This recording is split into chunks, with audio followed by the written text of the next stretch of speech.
Hey, what's up guys? This is Blake from Matt Kiteboarding. Rygo and I are here in Michigan filming a new series of Ride with Blake. And today we are going to be teaching you what you need to be a kiteboarder. So what this means is every single thing that you need in order to get out on the water and go kiteboarding. So I know it seems like common sense for most people, or if you're already a kiteboarder, may not want to watch this, but we're just explaining to you or someone getting into it every single thing you need to know, things you need to buy in order to get out on the water and kiteboard safely and properly and just get out there and have a good time.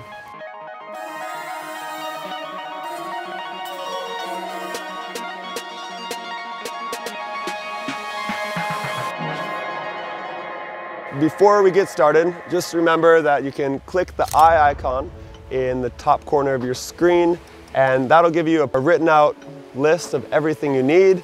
We've gone through and written it all down, so everything we're saying we've having words for you. So click the eye icon in the top of your screen, and that'll give you a list of everything we're saying. So step number one is to take a lesson. Take a lesson from a kiteboarding school near you, and just a professional instructor. You never want to teach yourself. A lot can go wrong, and we just want you to learn safely and get out there and have a good time. So make sure that you go to your local kiteboarding school, and usually the school is accredited, they have certifications, they know what they're doing, and they're focused on safety because they have a reputation to hold.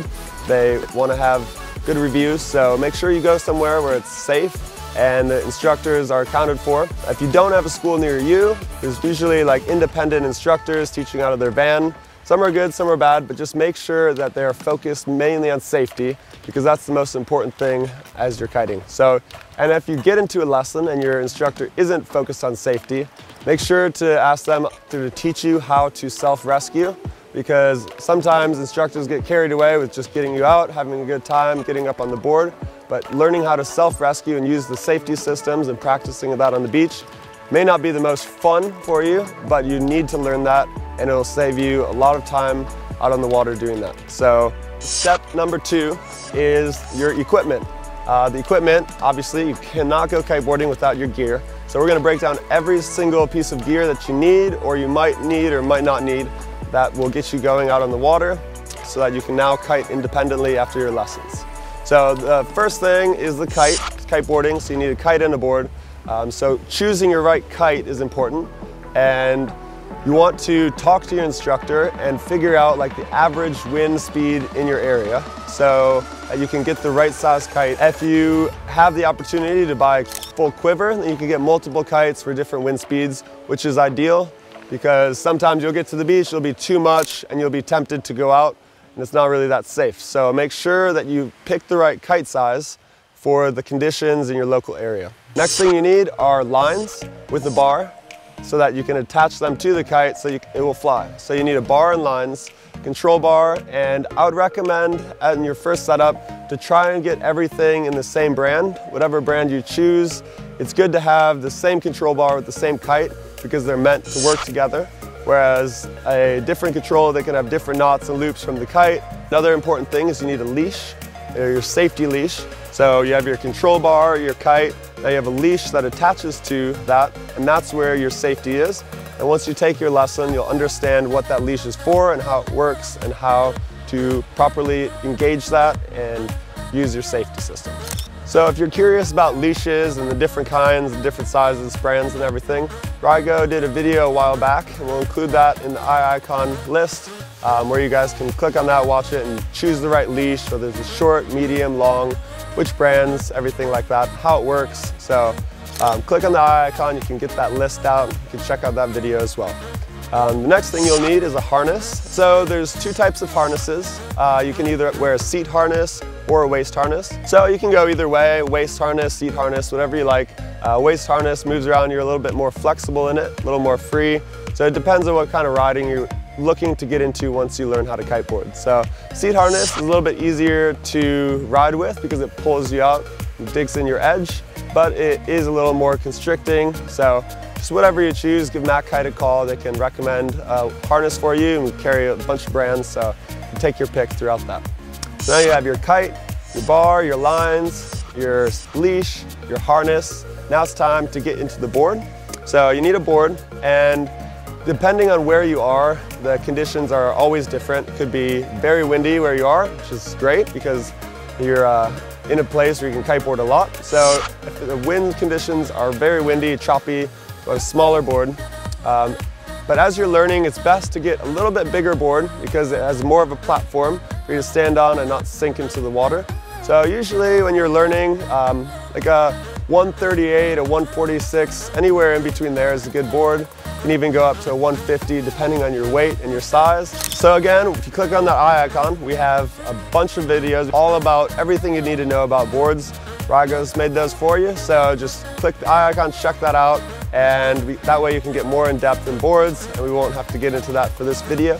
But also, once you watch those videos, give Matt Kite a call. They can talk you through it and find the perfect board for you, your conditions, and your riding style. So that's what you need for your board.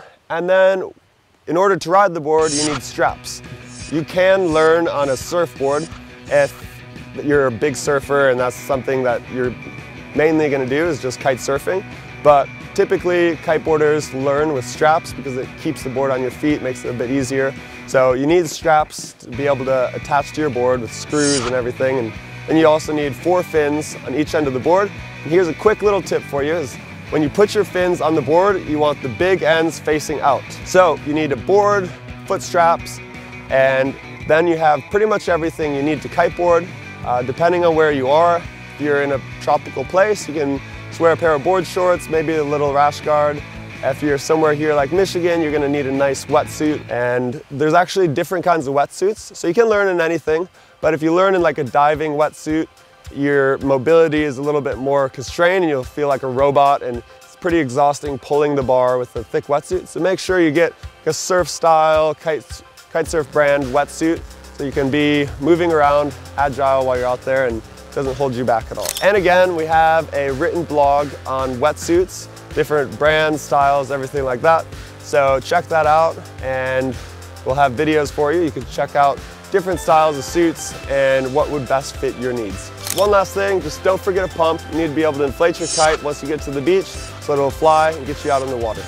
So the most important thing here is just getting out there, being safe, having fun. Most importantly, never taking it too seriously, because if you take kiteboarding seriously and you get angry as you're out there, it holds you back. So just enjoy the process. Don't try and rush it. It is time, and the most important thing in kiteboarding is just learning patience, because you're gonna show up at the beach, there won't be wind, or it'll be too windy and you can't kite. So just remember to be patient, have fun, enjoy yourself, and just go fly a kite. We make these videos for you to help you out after you take a lesson or 2 or 3, and basically the way we believe here at Matt Kite is that 30 hours is about what you want in order to get out and kiteboard. Give or take a little bit. Some of you may learn real quickly, but just 30 hours in total. 10 hours on the kite. We've made videos on how to fly the kite and how to work on that. So you can watch those videos after your lesson. Just spend 10 hours on your kite, flying that thing around. 10 hours on the board, where if you're already a snowboarder, skier, wakeboarder, have a cable park, then you're already ahead of the game, but 10 hours on the board, and then another 10 hours to put the two together. So after 30 hours, you should be able to get out there, have a good time, have a session. So that is everything that you need to be a kiteboarder. If you guys enjoy these videos, please let us know what you think. Give us a thumbs up and subscribe to our channel if you haven't already. And we can keep updated with all of our videos as we go. And thank you for watching these videos. We really appreciate it. And we'll see you next week. Woo!